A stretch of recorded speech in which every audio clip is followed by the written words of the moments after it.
Kita lanjutkan kembali pemirsa diskusi kita. Tadi kita sudah mendapatkan informasi dari Pak Endang. Apa-apa saja syarat-syaratnya, ada 4 syarat tadi. Tapi kalau ngelihat dari syarat tersebut tampaknya masih sulit nih untuk Indonesia bisa mengirimkan jemaah umrohnya. Apa yang menjadi kendala, Pak Hidayat Nur Wahid? Ya baik. Yang menjadi kendala terutama adalah apa yang juga kita baca secara langsung dari pernyataan dari pihak pemerintah Saudi Arabia maupun juga realita global yang ada, yaitu masih menyebarnya pandemi COVID-19. Dan setiap negara pastilah mementingkan agar terjadi keamanan, keselamatan, kesehatan bagi warganya maupun bagi warga yang lain yang datang ke negaranya. Dan itulah yang juga menjadi perhatian Saudi Arabia dan saya kira juga menjadi perhatian Indonesia. Kita mengetahui memang sudah ada beragam perbaikan. Di Saudi Arabia ada perbaikan, di Indonesia juga ada perbaikan.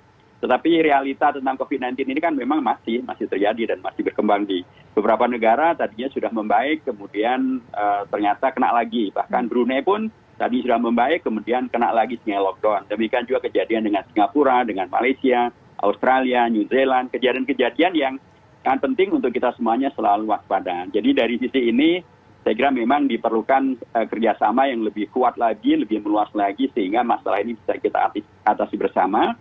Karena memang Saudi Arabia tidak hanya memberlakukan ban ini dalam berlaku kepada Indonesia.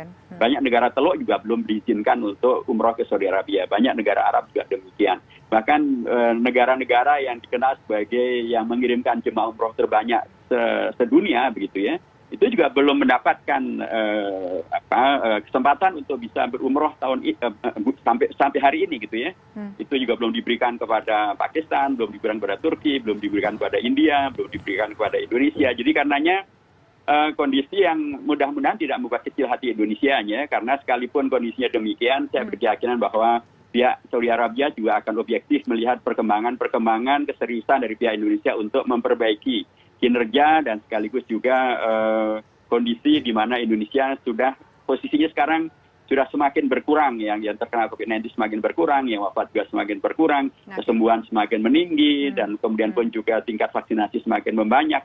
Nah, ini perlu dikomunikasikan secara langsung oleh pihak Indonesia kepada pihak Saudi Arabia. Menurut saya akan sangat baik bila kemudian komunikasi langsung ini dilakukan oleh Pak Menteri Agama kita dengan Menteri Urusan Haji Saudi Arabia.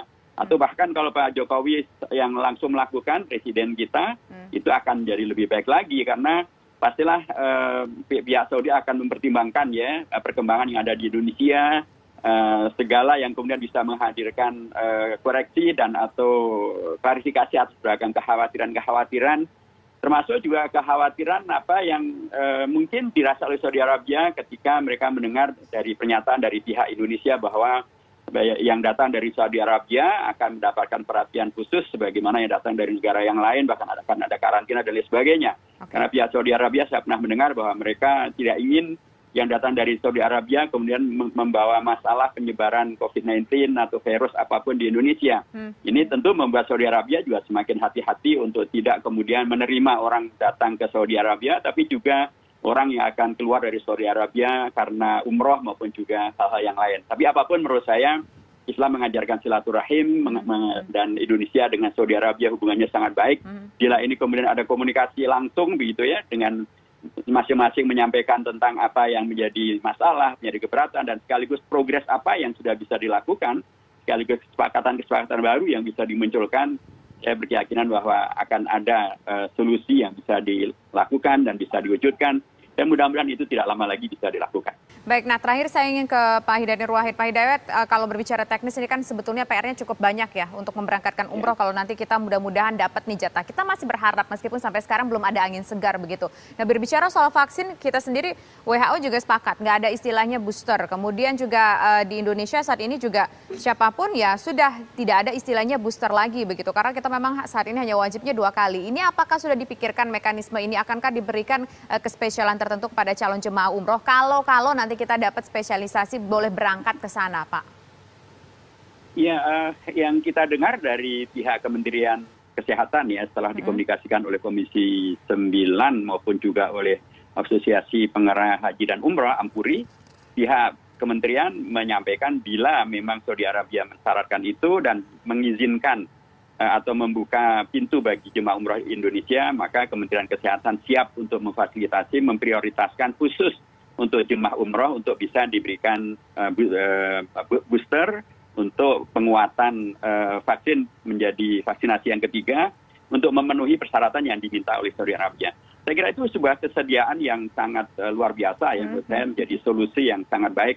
Karena kan juga faktanya alhamdulillah di Indonesia sekarang ini kan banyak juga vaksin yang sudah sampai ke Indonesia, apakah Pfizer atau Moderna, AstraZeneca, yang itu semuanya diakui oleh Saudi Arabia. Sehingga dengan kebijakan pengecualian tadi itu, saya berharap bahwa itu bisa menjadi bagian dari yang disiapkan oleh Indonesia, memang mengkoreksi peraturan Kementerian Kesehatan yang ada, tapi bila itu adalah untuk kemaslahatan dan membawa angin segar gitu ya bagi jemaah umroh Indonesia, sehingga mereka bisa berangkat umroh, dan dari umroh sana nanti mereka sehat walafiat, sehingga kemudian mereka mendoakan dengan sehusu-husunya untuk keselamatan kesehatan di Indonesia. Saya kira itu adalah sebuah alternatif yang sangat baik. Tetapi juga memang sangat penting untuk pihak Indonesia memastikan bahwa jangan terulang kasus yang dulu. Dulu kan pernah dibuka, tapi kemudian ternyata ada yang terbukti negatif, terbukti positif terkena COVID, sehingga kemudian dilakukan karantina dan kemudian berikutnya pintu untuk Indonesia ditutup. Ini tidak boleh terulang kembali, sehingga penting untuk dipastikan bahwa teknis keberangkatan dari Indonesia adalah betul-betul yang sudah memenuhi persyaratan untuk bisa diberangkatkan, supaya bila itu dibuka terus dan tidak menjadi masalah berikutnya. Oke, baik. Terima kasih Pak Hidayat Nur Wahid atas waktunya sudah bersedia berbincang bersama kami di program Kabar Petang Pilihan.